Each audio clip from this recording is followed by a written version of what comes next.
អូខេអត់មានណាថតឲ្យខ្ញុំទេអញ្ចឹងខ្ញុំ selfie មកកុំភ្លេចតាមសរសើរអ្នកគ្នាសួស្តីអ្នកទាំងអស់គ្នាឥឡូវគឺថ្ងៃទី2របស់ខ្ញុំនៅយូយ៉កអីហើយថ្ងៃនេះដែរគឺខ្ញុំមកធ្វើ day tour ពេញមួយថ្ងៃនៃកំសាន្តរបស់ខ្ញុំវិញហើយចាំមើលចង់ដឹងថាខ្ញុំទៅណាខ្លះកុំភ្លេចតាមដានទាំងអស់គ្នាព្រោះថ្ងៃនេះគឺខ្ញុំ plan ថានឹងទៅមើល Statue of Liberty ដែលខ្ញុំត្រូវជិះទូក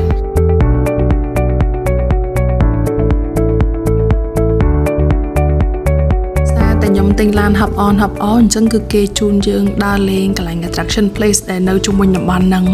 ហើយជាពិសេសគឺគេមានការឲ្យយើងស្ដាប់ពីប្រវត្តិទៀតអ្នកទាំងអស់គ្នាសម្រាប់ខ្ញុំគឺជាអារម្មណ៍មួយដែលប្លែកដែលយើងម្នាក់ឯងប៉ុន្តែយើងមានអារម្មណ៍ថា safe ព្រោះថាយើងជិះឡានទេសចរគឺអត់មានពាក់ព័ន្ធជាមួយនឹងអ្នក homeless ឬក៏អ្នកនៅតំបន់ហ្នឹងឯងភាគច្រើនគឺសិតតែអ្នកដែលគេមកពីចម្ងាយហើយគេសិតអ្នកទេសចរដូចយើងដែរអញ្ចឹងគេដឹងគោលដៅដែលគេចង់ធ្វើអីដូចគេអត់ញ៉ៃទៅលើឡានហ្នឹងណា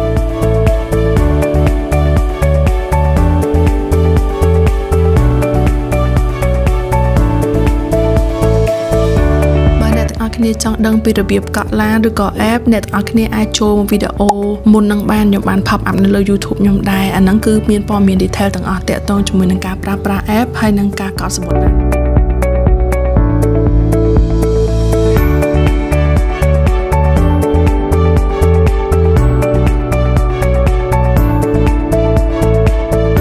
អ្នកទាំងអស់គ្នាឥឡូវនេះខ្ញុំចុះពីឡានមិញដោយសារមិនខ្ញុំជិះទៅកាត់ស្ពានរបស់យូយ៉កហ្នឹងណាគោលដៅបន្តទៀតគឺខ្ញុំមក Pier 40ដែលយើងត្រូវជិះទូកទៅមើល Statue of Liberty និយាយទៅបើនិយាយមកសួរស្ដាប់ទៅគឺ signature of យូយ៉កឯងថាទេសភាពមិនខ្លះកុំភ្លេចតាមដានមើលទាំងអស់គ្នា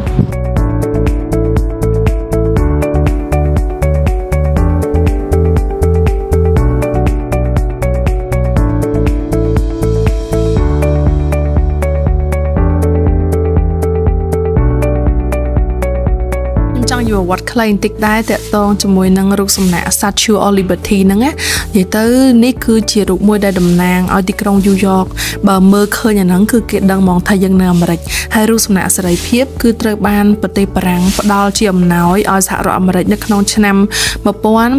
1886ហើយវាក៏ជានិមិត្តរូបនៃសេរីភាពក្តីសង្ឃឹមនិងឱកាសថ្មី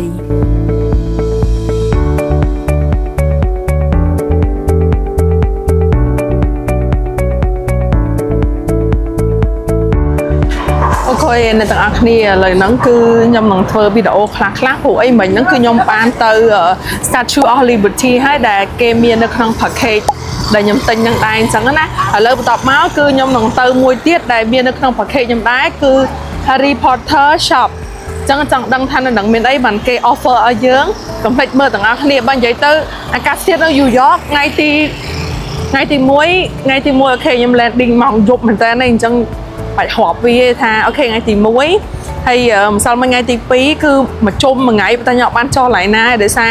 ខ្ញុំចង់មើលទាំងអស់សិនថាអ្វីដែលខ្ញុំអាចចុះបានតែមហាកំពុះក្តៅហើយឥឡូវថ្ងៃទី3នេះគឺម៉ោង4ជាងប៉ុន្តែចង់ល្ងឹតហើយភ្លៀងបាត់ហើយអ្នកនរគ្នានិយាយទៅអាកាសធាតុដូចប្លែកហើយមើលខ្ញុំឲ្យ outfit ខ្ញុំថ្ងៃនេះគឺដោយសារអីផ្សល់មិនក្តៅពេកក្តៅខ្លាំងមែនតើឥឡូវថ្ងៃនេះខ្ញុំពាក់របៀបខ្លីម្ដងអញ្ចឹងបានអត់កើតឲ្យនិយាយថាអាកាសធាតុណាគឺក្តៅយើងក្តៅជាងនៅស្រុកខ្មែរទៀតណាអ្នកនរគ្នាជាមួយខ្ញុំ pop up temperature ឲ្យមើលថ្ងៃហ្នឹងណាយើងតែ32 33ឯគេនេះ39និយាយទៅខ្លាំងមិនយើង36គេ39ម៉ោងនេះក៏ប៉ិតគឺរើភ្លឺឡើយឯងម្សិលមិញតែថ្ងៃនេះគឺលៀងធួស៊ីទៀតហើយដោយសារពាក់ខ្លី I don't know បើយ៉ាវាស៊ីហើយបន្តមកទៀតខ្ញុំចង់ទៅ explore pizza $1ដែលគេល្បីថានៅយូយ៉កមាន pizza $1ទៀតអញ្ចឹងកុំភ្លេចតាមដានទស្សនាតទៀតនេះនៅក្នុង downtown គេហ្មងអ្នកទាំងអស់គ្នាខ្ញុំធ្លាប់ទៅ Washington LA រៀងមានកន្លែងធម្មជាតិខ្លះវាមានតាមតំបន់ប៉ុន្តែទីក្រុងគេក៏គេមិនសូវញ៉េះពេកណានេះបើនិយាយថានៅនេះ downtown គេស្តៀងយើងអូស័យរបៀបអាគារជាប់គ្នាអញ្ចឹងណាហើយប៉ុណ្ណឹងប្រជែងគ្នាខ្ពស់អ្នកទាំងអស់គ្នាខ្ពស់ហើយក្នុងថាអត់មានដើមឈើទេដល់ចេញក្រៅឲ្យផុតហ្មងព្រោះថា downtown គេគឺសុទ្ធតែអាគារហ្មងហើយអាគារគេអូ sorry មានអ្នកមក hello នៅក្នុងកាមេរ៉ាខ្ញុំឡើងភ័យកន្លែងនេះដូចថាគឺកន្លែងដែលគេអាគារពាណិជ្ជកម្មកន្លែងគេលក់ដូរកន្លែងគេធ្វើការអញ្ចឹងគឺនៅប្រជុំតំបន់នៅនឹងហ្មងផ្លែកភ្នែកមែនតើតែគាត់ថាក៏មានអារម្មណ៍ថាអ៊ូអាប់ដែរអូនេះ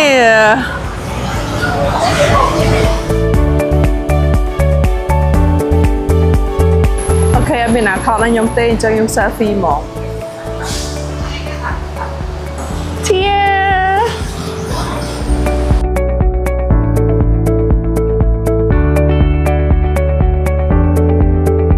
និយាយខ្ញុំសពេញសពងណាប៉ុន្តែ at least ខ្ញុំបានមកមើលចិត្តដែរនៅទាំងអស់គ្នា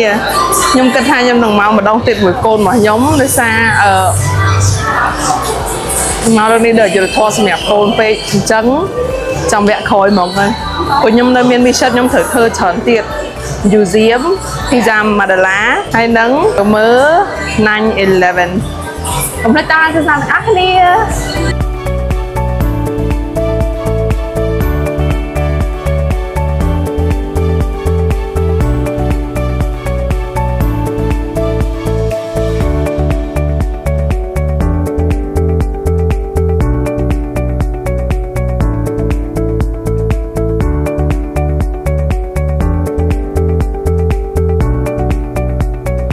ចុងខោជំរឿនខ្ញុំគឺនៅតែជិះ public transportation ដដែលទោះបីវាជាអៀតឬក៏ពិបាកមែនប៉ុន្តែសំខាន់យើងអាច save លុយបានច្រើន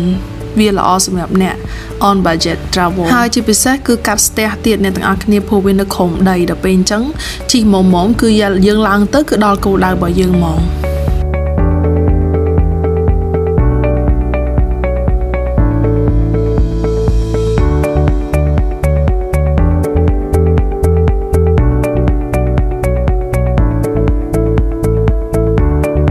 អញ្ចឹងដល់ពេលដល់កន្លែងហ្នឹងគឺយើងយកតា QR code ដែលយើងបានទិញ package ពី Hop on Hop off ហ្នឹងយកទៅឲ្យគេទៅគេ scan ទៅគឺយើង automatically គឺបានរបស់ញ៉ាំហើយបានចូលមើល free ហ្មងបើនិយាយទៅ app ដែលខ្ញុំប្រើប្រាស់គឺមានភាពងាយស្រួលមែនតើសម្រាប់យើងជាអ្នកទេសចរហើយយើងចង់ទៅណាដោយមិនចាំជជែកគ្នាសាំញ៉ាំច្រើននេះគឺយើងឲ្យតែមាន evidence បង្ហាញគេទៅគឺគេនឹងមានម៉ាស៊ីន QR គេ cooperate ជាមួយនឹង system អស់ហ្នឹងហ្មងអ្នកទាំងអស់គ្នា highly recommend មែនតើន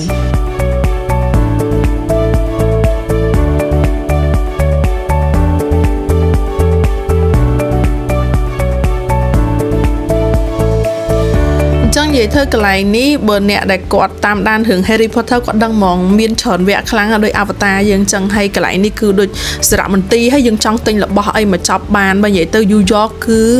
មានអ្វីជាច្រើនដែលយើងនឹកស្មានអត់ដល់ពេលខ្លះរត់ខ្លះអាចអត់មាននេះអញ្ចឹងកុំភ្លេចមើលវីដេអូក្រោយទៀតអ្នកទាំងអស់គ្នាចង់ដឹងថាថ្ងៃទី4ខ្ញុំទៅណាកន្លែងណាដែល attraction place ខ្ញុំនឹងរៀបរាប់ប្រាប់អ្នកទាំងអស់គ្នា Bye see you in next video